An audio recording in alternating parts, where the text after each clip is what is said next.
Hey everybody, Chris Americos here, and in this video I'm going to tell you all about changing your identity. Yes, that's right, you can change your identity. Some people out there might be telling you that this is something that you cannot change. And then they tell you that because you cannot change your identity, you cannot change your accent. You cannot change who you are. But I'm going to tell you right now in this video that you can change who you are, you can change your identity, you can change your accent, and I'm going to tell you how to do that. Well, the first thing that we need to know is, what does the word identity mean? Usually we use the word identity in a phrase like identity card. And an identity card might be your driver's license, or a passport, could be a type of identity document. It's something that shows us or proves who you are. Usually it includes a photo, and it also includes some important information about you, like your birthday and maybe a special number that's used to identify you. To identify means to say exactly what or who this thing or person is. So, for example, if I point to my whiteboard, I can say that I have identified my whiteboard. We can also identify a problem. Maybe there's a problem and we don't know what that problem is. Well, we can look for it, find it, and now we know exactly what the problem is, so we can say that we have identified the problem. But we're not talking about identifying things right now. We're talking about your identity, who you are. Identity is a really difficult thing to understand because sometimes people think that identity is about the country that you are from. But then we need to know, how long do you need to be from that place for us to say that that is your identity? For example, if you are born in Mexico and you live in Mexico for 2 years, and then you move to the United States and you live in the United States for 22 years, then are you Mexican or are you American? Are you a United States citizen? Which one? Now, some people might say, well, if they're born in Mexico, then they are Mexican, not United States citizen. But is that true? Because maybe your parents were from the United States and they lived in Mexico. You were born there, you stayed for 2 years, and then you moved back to the United States with your parents. Do you have United States identity or do you have Mexican identity, right? So it's a difficult thing to say. We can't just say that because someone was born in a country that they have this identity. And we can't say that because your parents are from a country that you're born with that identity, or you always have to have that identity, right? Because you can travel and move to another country. You can learn the customs, you can learn the culture, and you can become a person like other people who live in that country. And that means that you can change your identity. You might start having one identity, but you can change that. You can make your own decisions. You can control your life. So let me give you another example. A man who I know, he was born in the United States. He has lived in the United States all his life, but he doesn't speak English. So he does not identify himself as American. Instead, he identifies himself as Russian because his parents are Russian, he speaks Russian at home, he speaks Russian everywhere in his life, and in their community in New York, they speak Russian. So, is he Russian or is he American? Now, maybe you would say, it doesn't matter what language he speaks. It doesn't matter where his parents are from. It doesn't matter about his community. He's always lived in the United States, so he's American, right? Well, no. If we ask him, he will say that he's not, that he is Russian. Let me give you another example. I met one man who lived in the United States for a short time, but he also lived in Italy for a short time. He was born in Italy. He lived in Italy until he was 5 years old, and he's learned how to speak Italian. Then when he moved to the United States, he didn't need to use Italian so much, and he really needed to learn English. So he started learning English, and then when he was about 12 years old, he moved back to Italy. So now when he moved back to Italy at 12, he didn't really know Italian like other 12-year-olds did. He was better at English, but English didn't help him in Italian schools. So the question is he Italian or is he American from the United States? Which identity does he have? Now, some people might say that identity is connected to the color of your skin or race. And I don't think that's true either, because there are many people that look different in every country in the world. There are black people, white people, purple people. There are people from all over the place in every country. So we can't just look at someone and say, because he looks like this, he has this identity, right? And maybe you're saying, well, Chris, that's not true, because he can have the identity of a person who has that color of skin, right? And then maybe you think that all of the people who have that color of skin think that they are one group. Well, that's not necessarily true either, because if you go to different countries, people might think that the color of the skin is more important or less important, and they might not think that it's part of their identity. Probably if you're in a country where race or color of skin is very important, then you will see that people believe that this is part of their identity. But in places where people think that this is not an important concept, that everybody's the same, then there you'll see that this is not part of people's identity. Another one is sometimes people think that religion can give you your identity. Like, for example, we have American people, Russian people, Italian people. We also have Jewish people. And Jewish people are different than Israeli people, people from Israel, right? So Jewish is about being a member of a group which is a religion.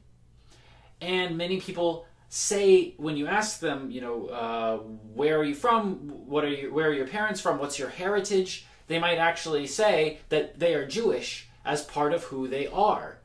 And to them, this feels like this is part of who they are. This is their identity.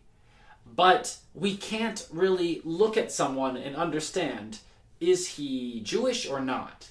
Right? We can't do that. And that's the problem with identity. And that is also something that's very good about identity. Identity is not something that is stuck. It's not something that never changes. It's completely different than that. It changes all the time. Our identity is always changing.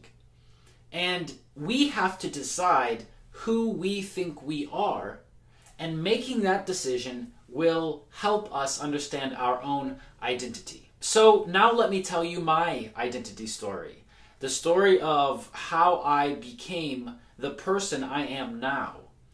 And the person who you see now, the person who I believe that I am now, right? This is very important when we talk about identity, because we're not sure if our identity comes from other people or from us. And usually these two things, the ideas from other people and our own ideas, they combine to give us our true identity at this time. But identity can change. So here's my identity story.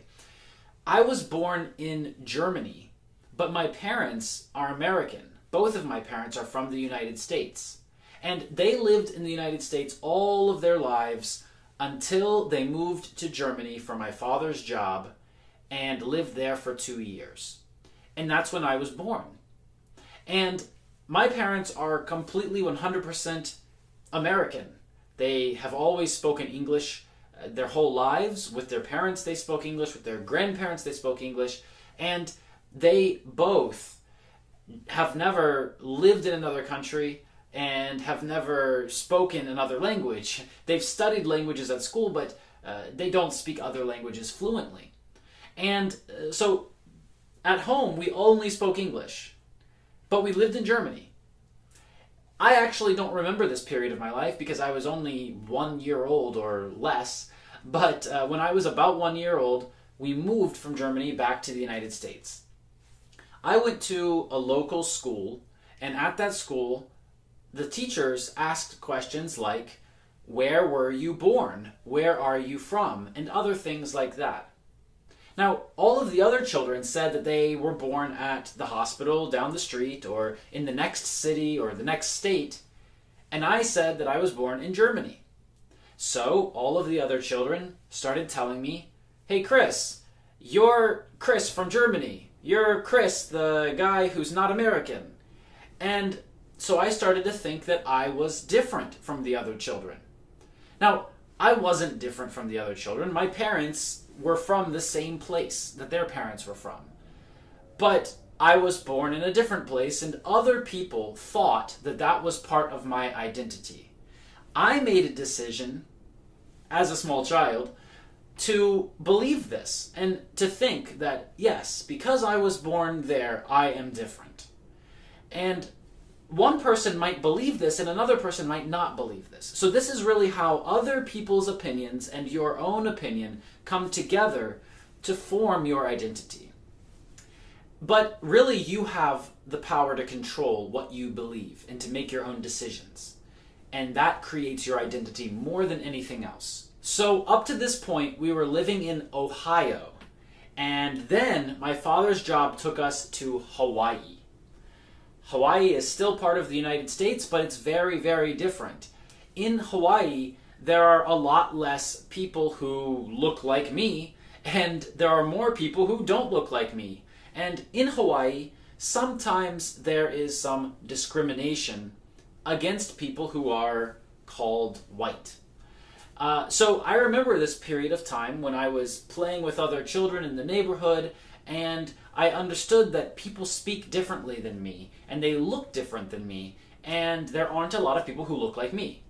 So at that time, I understood that I need to change to be more like the children in Hawaii so that I can make more friends and my life can be easier, right? As a small child, you don't really understand how all of those things are happening, and you're not making a conscious decision to change, but you're changing.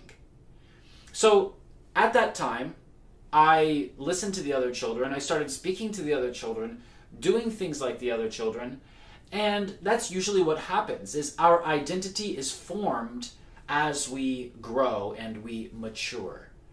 So after Hawaii, we moved to Italy, and I lived in Italy for 2 years, and while I was in Italy, I was called the boy from Hawaii. So I had moved from Hawaii to Italy. Everyone asked, hey, where are you from? Oh, well, I just lived in Hawaii for 3 years, so I'm from Hawaii. People said that I was the kid from Hawaii. So I come to Italy, I'm the kid from Hawaii, and earlier when I moved from Germany, I was the kid from Germany. So now I'm living in Italy. I have to learn how to speak Italian, how to communicate with people, and how to live like the Italians live. And it was a really great experience, and I'm really happy I did it. Those were the first 2 years of high school for me. I did that in Italy. And then after Italy, we moved back to the United States. But we didn't move to Ohio or to Hawaii, we moved to a new place again. We moved to Rhode Island. Rhode Island is the smallest state in the United States. And when we moved to Rhode Island, what do you think happened? All of the kids at school thought that I was the kid from Italy. I was the Italian guy, the new Italian student. I wasn't Italian, right? But a lot of people thought that about me.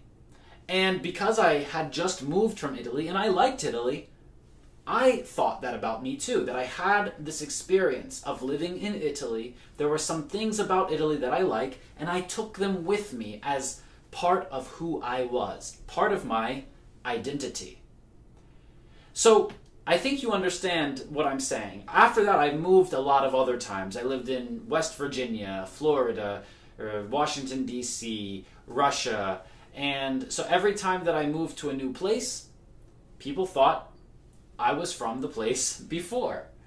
And isn't that interesting that usually people tell you that you have to be a person from a place that you just came from, or you have to be a person who is from the place where you were born, or you have to be a person who is just like your parents, right? People say that all the time. Well, if you were born in Germany, you're German. Oh, if you moved here from Italy, you're Italian. But we can see that that's not really what identity is. Because something else very interesting happened in my own identity story. You see, because people told me that I was from Germany when I lived in Ohio, I studied German. I studied languages. I studied geography. I identified with those things. To identify with something, it means that you associate that with yourself. You include that in who you are. You think that that's close to you. So I started to think that learning more about Germany was a good thing for me because people thought that I was German. And I studied foreign languages when I was very young because people thought that about me. So because people thought that, it made me make some decisions. I made my own decisions, but it helped me make these decisions. And because I studied foreign languages, because I studied geography, other things happened later in my life. When I moved to Hawaii, I went to a geography competition. And that was all because when I was younger, children thought that I was not American, that I wasn't from the United States. It wasn't about how I spoke, it wasn't about how I looked. It was about me being born there. It was about the fact that my father worked there when I was born. So when I moved to Hawaii, I also noticed that my language changed. My accent in English changed. When we lived in Ohio, I spoke like people there. When we lived in Germany, I didn't speak, so it probably influenced me somewhat. But my parents spoke English at home every day, so all day, every day. And I didn't go anywhere. I was only 1 year old, so I don't think it influenced me that much. But moving from Ohio to Hawaii, definitely I saw a change. When I moved to Hawaii, I needed to change my accent. I needed to change my accent so that when I spoke with people, they didn't always think that I was from a different place. When I moved from Hawaii to Italy, again, I needed to change how I spoke. I also needed to change my behavior, and I needed to change what I believed about the world because it was a different society and different culture. And then, when I moved from Italy to Rhode Island in the United States, I had to change again. They had a different accent there, and they pronounced words differently. And it's so interesting that each time I picked up a little bit of these different accents, different ways of speaking, and different behaviors of people from around the world and around the United States, that when I came to Rhode Island and did my last 2 years of high school there, my accent had changed so many times. And it was really easy for me to pick up this new accent in Rhode Island. And when I moved from Rhode Island to Florida, people in Florida thought that I was from somewhere near New York. They didn't really know Rhode Island accents, but they said, "Are you from New York? Are you from Boston?" And that just shows you that every place that I moved, people thought that I was from the place I just came from. And I myself took little pieces of each of these places and made them part of who I was because I identified with that. It was important to me. And you can do the same thing. You can do the same thing with English. You can change your accent. Now, when we talk about changing your accent, what I mean is that you can add more sounds. You can learn more sounds. You can learn about different cultures. You can make a decision to behave differently. And it's really important that you are able to do that. because you're not stuck, you're not trapped, you don't have to stay the same person that you are today. You can become who you want to become, and it's your choice. And all you need to do is believe it. Now, that doesn't mean that you just tell yourself, okay, now I am from the United Kingdom, and then you fly to the United Kingdom, you get to London, and at the airport they say, hey, you don't have a passport, you're not from the United Kingdom. No, don't do that, right? But what I mean is that you can identify with English. You can say that this is something about me, that I am an English speaker. You can identify with that. And then if you believe that you are an English speaker, we can say that you identify as an English speaker. People who identify as an English speaker usually speak English better because they believe that this is true about themselves. They've changed their identity and they think that this is an important part of who they are. So the next time somebody tells you that you can't change your identity, the next time somebody tells you that your accent is formed at 10 months old or just around 1 year old, and after that you can never learn another accent, don't believe that, okay? Do not believe that. You can always add more sounds. You can never lose your accent. That's who you are also, right? These are the original sounds that you learned as a child, and they're easier for your brain to signal. They're easier to reproduce. They're easier to say for you. But that doesn't mean that you can't learn new sounds. You can always add more sounds, and when you do that, you can learn a new accent. So thank you so much for taking the time to watch this video with me today. I hope that you really enjoyed it, and I hope that you can identify with my story of how my identity has changed over the years and when I moved to different places. I hope that that story helps you understand that you can change, that you don't have to stay who you are right now. And most importantly, the only thing that you need to do in order for you to change is decide to change. When you decide to change and then you let this affect your life, when you decide to change and you let that become part of who you are, then you can become anyone you want to be. That's all for this video. Make sure that you click like, click subscribe, and write a comment down below. And I will see you in the next video. Over the past few days, I've spoken with so many students who all ask the same question. They say, is accent important when I'm speaking English? And my answer might surprise you. So watch this video to the end so you understand accents in English and if it's important or not. Now, my name is Christopher Huntley from chrisamericos.com, where we help you speak better English in 30 days or less. And yes, it will work for you. And today, if you click the link under this video, you can get speaking practice with professional native teachers every day. Now, what about this question? Is accent important in English? This is a big question that a lot of people ask. And here's the answer. Yes and no. So let me explain. First of all, accent is different than what you might think. In English, accent does not mean that you're doing something wrong. Accent does not mean you're making a mistake. That's not what accent means in English. You see, everyone who speaks English has an accent. I'm from the United States. When I speak English, I have an American accent. That's what people say. If I go to the UK, if I go to Australia, they will say, you have an accent. You speak differently than we speak. And that's true. I use different words. I use different sounds when I say the same words. This is an accent, okay? And if someone from Australia or from the United Kingdom comes to the United States, then people here will also say, you have an accent.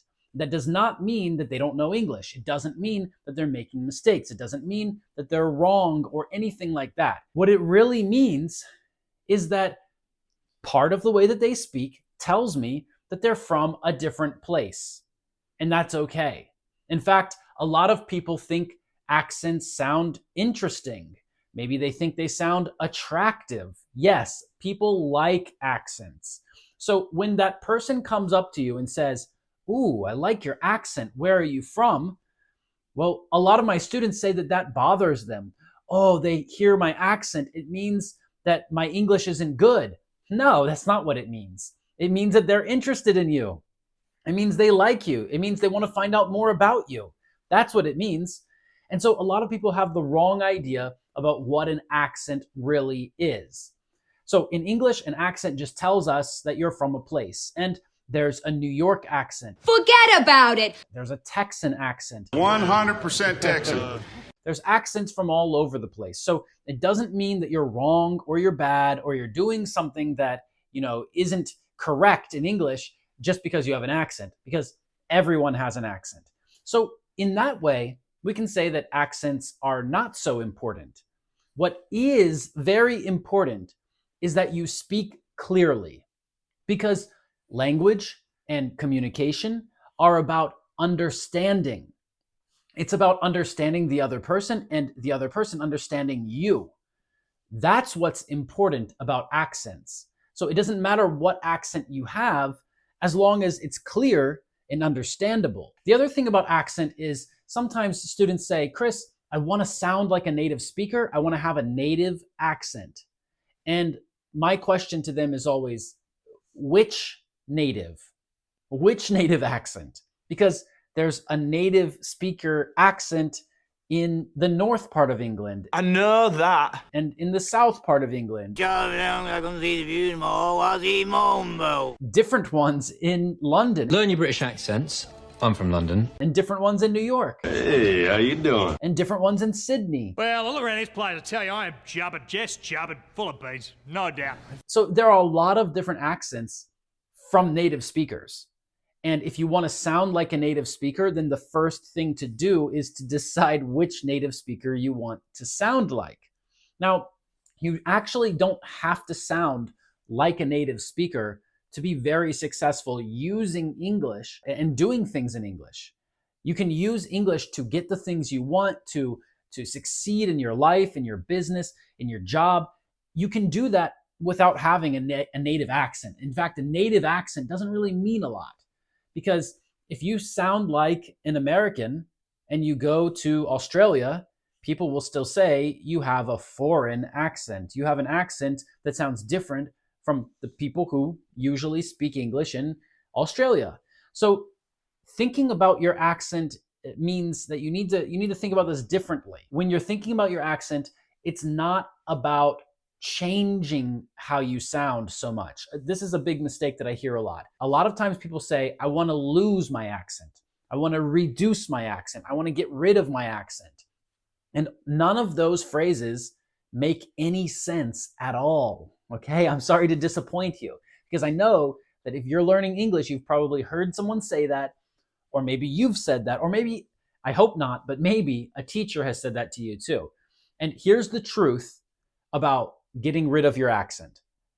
You can't. Okay? You cannot get rid of an accent, because you cannot get rid of sounds that you make. You learn how to make a sound, and you're not going to get rid of it. You could lose it if you forget how to make that sound, but you're not going to get rid of it by learning another language or by learning a different way. That's not how it works. Instead of removing sounds from how you speak, you need to add more sounds. That's what happens when you learn another language. It's not that you lose some sounds. Instead, you just add more sounds. And so you can have more than one accent, because you can have an accent when you speak your language, and you can have certain ways that you make those sounds in that language. And you can have another accent when you speak another language, right? And you could have more than one accent in one language. You can look on YouTube and you can see people changing their voice to sound like they are from different places, right? They're mimicking or copying or reproducing different accents. And that's because they're adding sounds. It's not that they lost some sounds and they no longer sound like they did before. No, that's not true. They can still go back and sound how they do when they're not trying to have an accent. But they're adding in more sounds so that they can make those sounds in a situation where they want to sound like someone else from a different place. And you've probably done this too. You hear how it sounds. Right now, I'm speaking to you in English, American English, and you hear how I make these sounds. And to you, you think it sounds a certain way. Maybe to you, English sounds like the speaker is eating all of the words. Maybe that's how English sounds to you. I've heard people describe it that way before. And if that's you, then just think about what you will do when you try to make a joke and sound like an English speaker. Well, you're going to do similar sounds. You're going to make similar sounds. You're going to do something with your mouth that creates these kinds of sounds that sounds like somebody's eating the words, because that's how you think of it. That's how you hear it. So it's not about removing sounds. It's about adding sounds. So when you're thinking about your accent, remember that. Remember that everyone has an accent. Remember that you're not removing sounds, you're adding sounds. Remember that if you want to sound like a person from a certain place, then you need to pick a place, because people in different places sound different. And you can't just say, I want to sound like a native English speaker, because there are a lot of different native English speakers with different native English accents. So I hope that helps you understand accents better. And what's the answer? Are accents important? I'm going to let you answer that question in the comments under this video. And if you thought this was useful, make sure you press like while you're down there writing your comment. Again, my name's Christopher Huntley from chrisamericos.com, where we help you speak better English in 30 days or less. And if you don't believe it, you need to try it. So click the link under this video, and I will see you the next time. Hey everybody, Chris Americos here, and did you know that if somebody tells you that you have an accent, that what they're really saying is you speak differently from them? It doesn't mean that you're wrong. It doesn't mean that you made a mistake. It doesn't mean anything like that. What it really means is the person who told you that you have an accent speaks differently. Maybe they say different sounds, or maybe they say different words or phrases. Maybe they just say it at a different time or in a different situation. This is more connected to culture than it is to language sometimes. And it can make a person say the phrase, "You've got an accent." But when a person tells you that you have an accent, you shouldn't be angry. You shouldn't be frustrated. You shouldn't be sad. You should be happy. They think that you are a little bit different from them. So if you speak differently from them, that's not a bad thing. Sometimes it's really interesting. Very interesting. A lot of the students that I teach in my daily speaking lessons and in my private group of students who I teach personally, they tell me that it really annoys them when they travel to an English-speaking country and somebody there says the phrase, "I really like your accent." They say that it makes them feel like they don't know English. They've been studying for years and years, and they meet a native speaker in their country, and the person says, "I like your accent." They say, "You have an accent," right? That's what they're saying. So a lot of my students hear this. They hear that somebody says that they have an accent. They start to think, I'm making mistakes. I don't know English. They can understand that I don't speak like they speak. But this is the most important thing to understand here. Just because you speak differently, it doesn't mean that it's a mistake. People speak differently in all different places. So if I go to New York City, people will say that I have an accent because I don't speak like people in New York. I don't have a New York accent. Forget about it! If I go to Australia, people will say that I have an accent. Oh, can I be Australian, mate? Does that mean that I'm not speaking English correctly? Well, it's the only language that I know, really. I mean, I grew up speaking English. Everyone in my family speaks English. So am I really wrong? Am I really doing something wrong? No.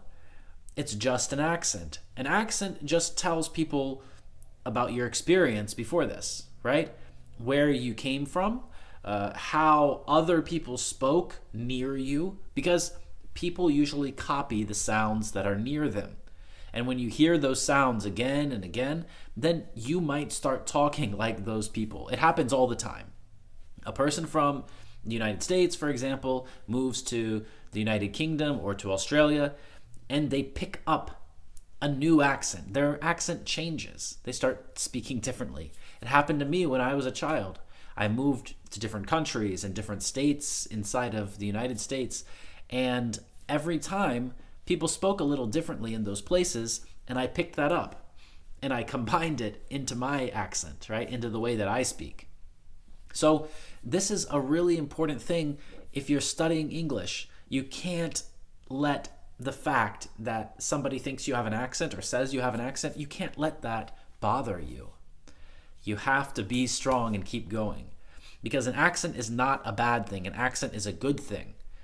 And the second thing that you really need to know about accents, you can't change your accent. Now, I'm sure in the comments, a lot of people are going to be arguing with me. They're going to say, but Chris, your accent changes over time. And Chris, you say that the accent can change if you move to another place. So what do you mean when you say that you can't change your accent? Well, what I'm saying is that you can't reduce it. You can't eliminate it. Okay? You can't get rid of the accent. You can only add new sounds. You don't usually forget your old sounds. You usually learn new sounds. And you can add more and more sounds so that when you're in different situations with different people, you might use those sounds. And that's how accents work. An accent tells someone where you're coming from and what your experience is like. It tells people that you do things differently. So really, when a person tells you that you have an accent, it's about them. It's about something they believe. They believe that you do something differently from how they do it. And this is connected to what they believe about themselves.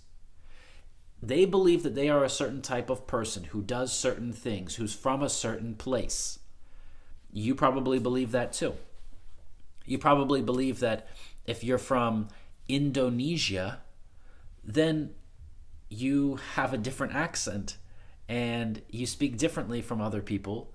And if someone comes to your country and speaks your language to you, you might say that they have an accent if they're not from there. But people from different parts of your country also speak differently. And people who are in different professions speak differently, right? Have you ever been speaking with a person and you understand that they don't know the professional words and they don't know the special knowledge and information that you know? Does it mean they have an accent? No, because accent is usually about the sounds that we say. So a person can speak in a similar way to you and use similar words and know the same information, but speak with different sounds, and we call that an accent. And it's related to pronunciation, right? However, what was the purpose of speaking? What's the main idea behind this? It's communicating ideas. So if you can communicate, if you can pass your idea to the other person effectively and they understand you, then nobody cares if you have an accent or not, right? So an accent is only important when your level is not high enough for you to communicate what you want to say. If you go into a situation and you can communicate what you want to say and you can get the result that you want, and you do this with an accent, then there's no problem, right? Because language and communication are about getting results and communicating the things that you need and want. So, if you can use the language to get what you want, your accent really doesn't matter. You can have an accent or not have an accent, it doesn't matter. And the last thing I'm going to tell you in today's video, think about this. I'm a professional English teacher. I've taught millions of students around the world, and I've worked with a lot of teachers in different countries to help them teach students more effectively and to help them grow their own teaching businesses. And something that I learned is that the English language, it doesn't belong to the United Kingdom or the United States or Canada or Australia or any other country. It doesn't just belong to the people from those countries either. English today is a tool, an instrument that everyone in the world uses to communicate to other people. You know that if you do something and say something and write something in English, the world can hear you and understand you. And that's the point here. If I go to Bangladesh and people speak English differently than I speak there, then what's that tell me? It doesn't tell me that they have an accent.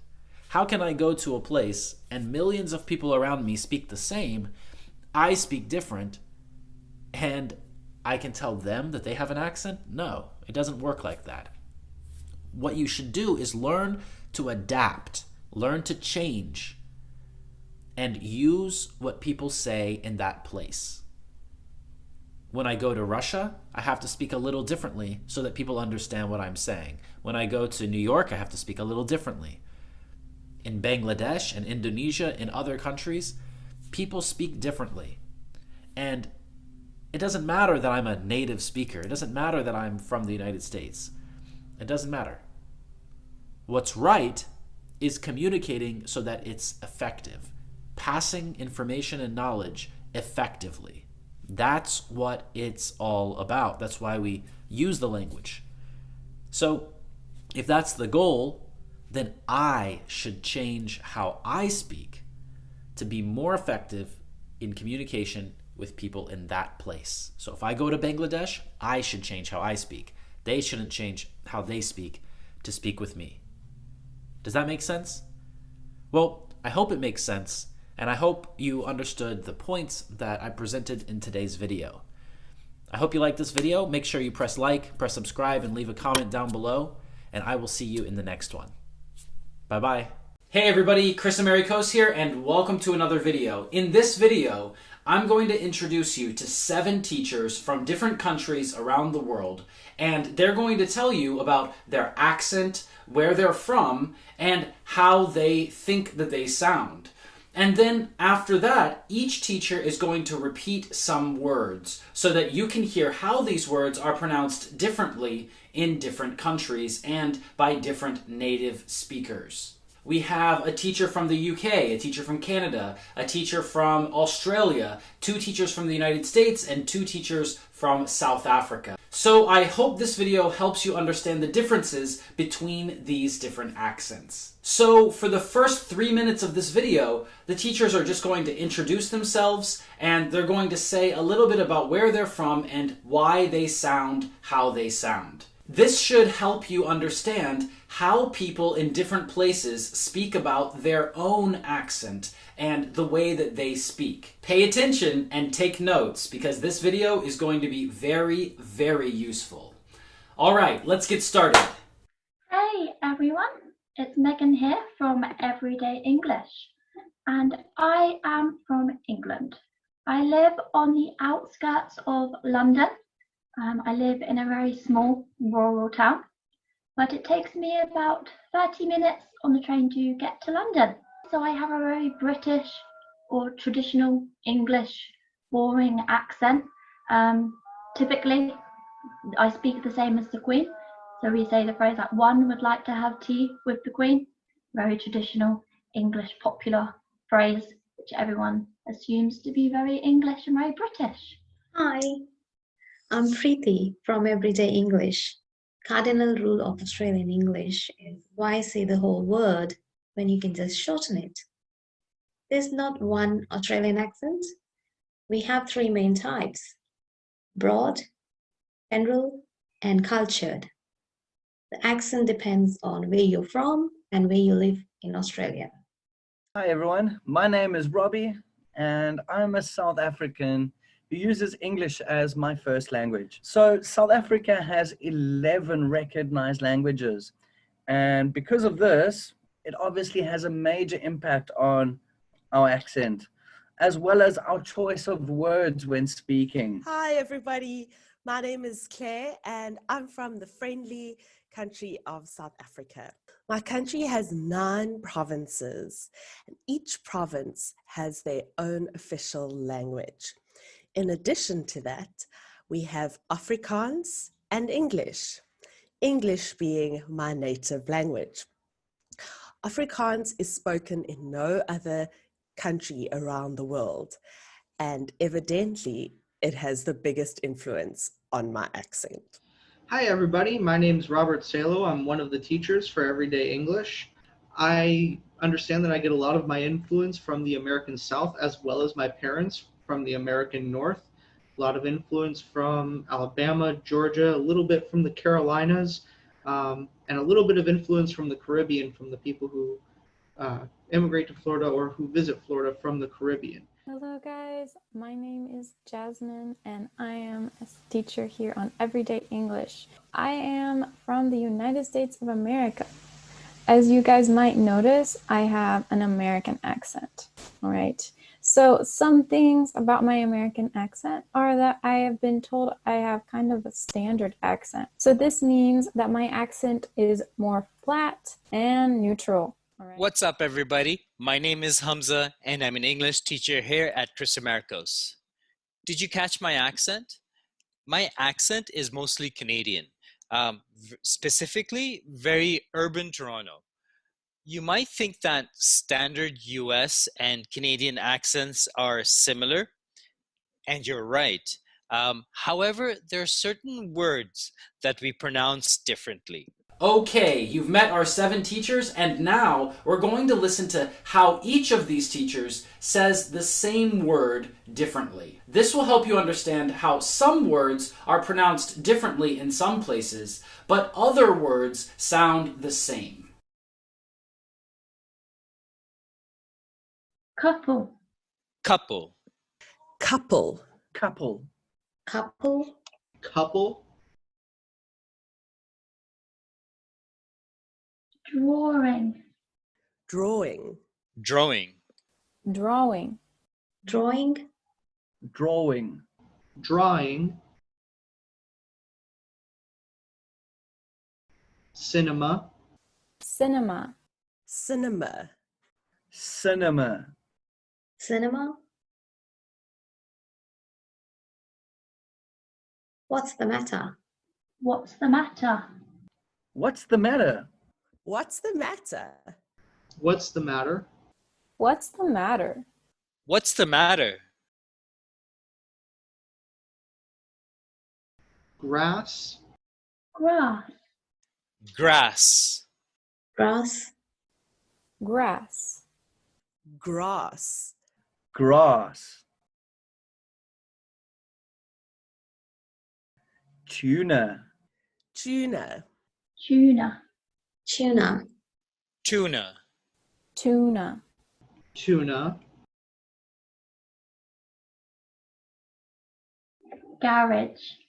Garage. Garage. Garage. Garage. Garage. Sorry to bother you. Sorry to bother you. Sorry to bother you. Sorry to bother you. Sorry to bother you. Sorry to bother you. Sorry to bother you. What are you talking about? What are you talking about? What are you talking about? What are you talking about? What are you talking about? What are you talking about? What are you talking about? Pasta. Pasta. Pasta. Pasta. Pasta. Pasta. Pasta. Zebra. Zebra. Zebra. Zebra. Zebra. Zebra.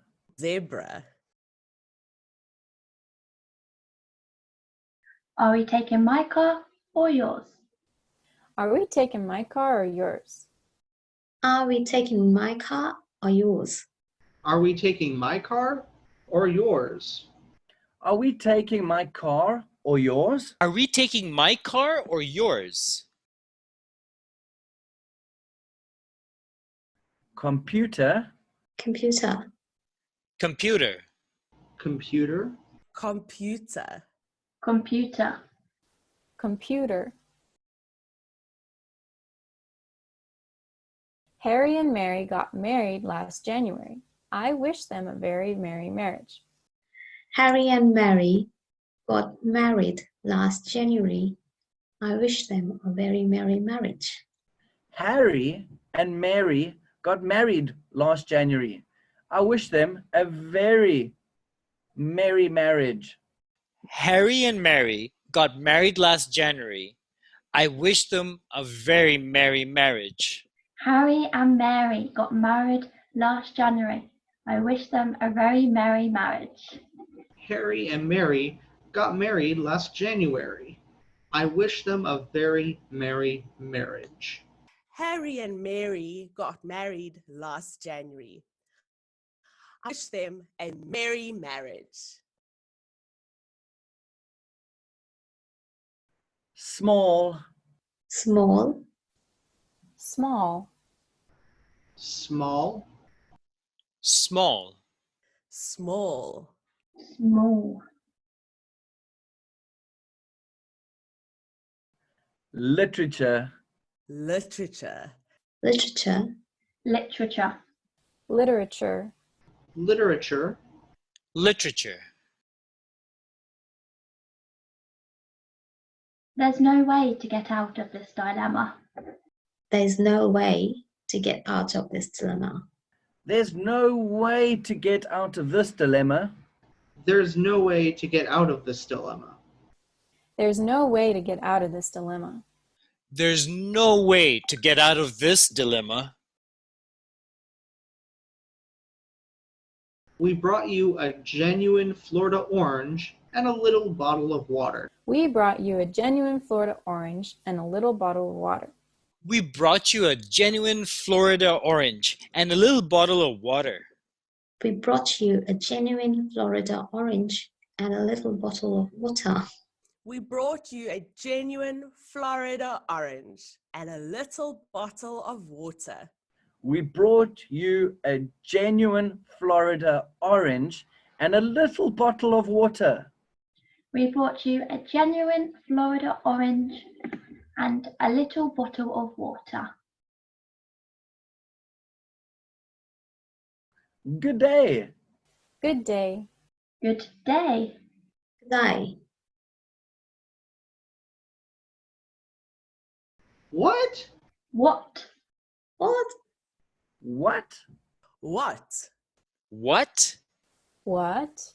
Wow, that was really a lot of words, but I think now you have a very clear idea of how people in different places sound and how they can say the same words differently. Thanks for watching this video, and you probably heard our teachers talking about English Everyday or Everyday English or Chris Americos, and this is our speaking program where you can speak with me and other professional teachers all day, every day. Whenever you want, you can go to the website, click Join the Lesson Now, and you can connect to a professional teacher and a live lesson where you can get speaking practice and you can meet speaking partners from all over the world. Right now, we have 55 lessons every day.